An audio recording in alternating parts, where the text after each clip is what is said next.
Hello and welcome back to City Vision. I'm Emily Oz and we're joined now by Hilda Fernandez, who's one of the assistant city managers at the City of Miami Beach and knows almost everything there is to know about the convention center. And let's just start at the beginning with the master plan process. Hilda, what's that all about? Well, the master plan is really a process to figure out exactly what it is we need in this convention center to make us competitive, not only today, but into the future. Our concern being that as the markets have grown and other communities have invested in their facilities, we really haven't kept up, and at this point really need to look at the long-term future of the facility, and the master plan process was the way to get us there.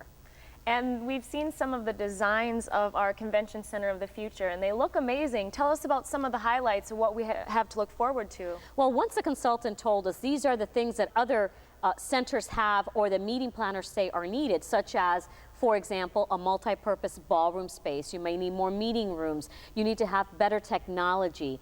You need to look at having an adjacent or nearby convention center hotel for proximity for the conventioneers or meeting planners.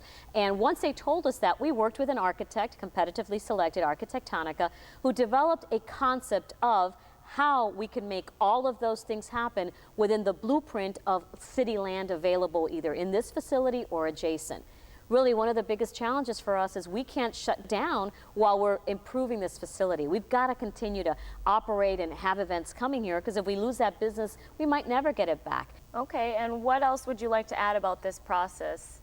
Well, you know, it is a process. I think that's important. We're not at the end of the process. We're not at the beginning. We're in the middle. We're moving forward, and I think what folks need to understand is that, you know, we are looking at how to improve this facility. It's not being done in a vacuum. There's many opportunities for engagement, for community input.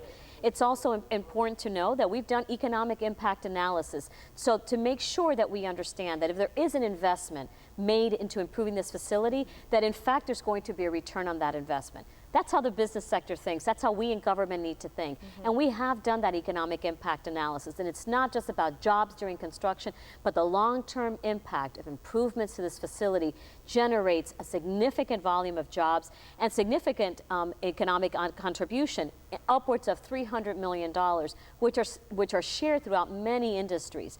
And again, we're going to be obviously a main beneficiary here in the city of Miami Beach, but this is a regional convention center and that ripples out beyond this city. So, you know, folks, we have a website. You can go on our website at any point to keep up with what's happening with this project. We encourage folks to do that because we're not at the end. People are thinking that design is it. No, it's not.